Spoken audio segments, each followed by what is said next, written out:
আজকের প্রশ্ন লাভ ক্ষতির অঙ্ক। তো এখানে দেওয়া আছে 16 টাকায় 8টা লেবু কিনে 15 টাকায় 5টা বিক্রি করলে লাভ বা না ক্ষতি, আর শতকরা কত লাভ। তো এখানে তুমি লিখে দাও লাভ লাভ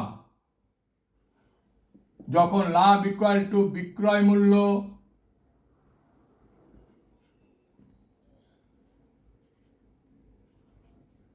মাইনাস ক্রয় মূল্য, বিক্রয় মূল্য বেশি হবে ক্রয় মূল্যর থেকে, তখন লাভ হবে। ক্লিয়ার? ক্ষতি ঠিক উল্টো।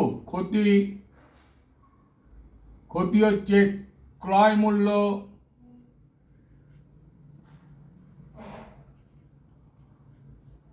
মাইনাস বিক্রয় মূল্য। এইটা সবসময় মনে রাখবে। এরপরে কি বলেছে, যখন 8টা লেবুর ক্রয় মূল্য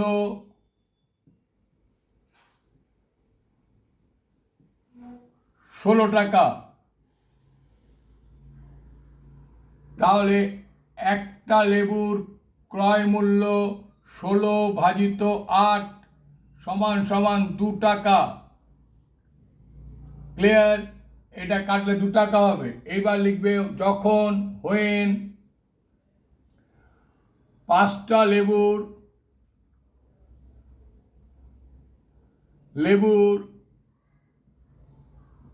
বিক্রয় মূল্য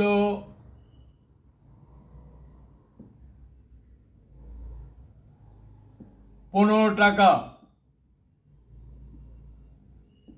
তাহলে একটা লেবুর বিক্রয় মূল্য 15 ভাজিত 5 সমান সমান 3 টাকা।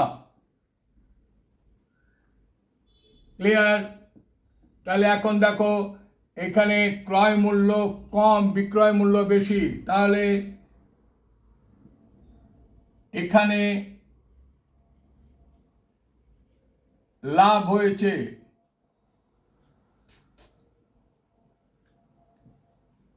এটা একটা উত্তর। ঠিক আছে, এটা একটা উত্তর। এখন তোমাকে বের করতে হবে শতকরা কত লাভ হয়েছে।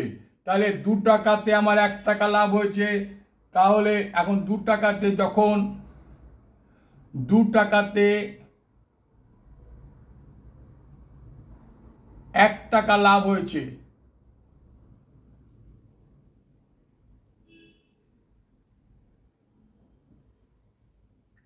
কি করে? লেবুর বিক্রয় মূল্য একটা 3 টাকা আর লেবুর ক্রয় মূল্য একটা 2 টাকা, 3 বিযুক্ত 2 সমান 1 টাকা। 2 টাকাতে 1 টাকা লাভ হয়েছে, অতএব 1 টাকাতে 1-এর 2 টাকা লাভ হয়েছে, অতএব 100 টাকাতে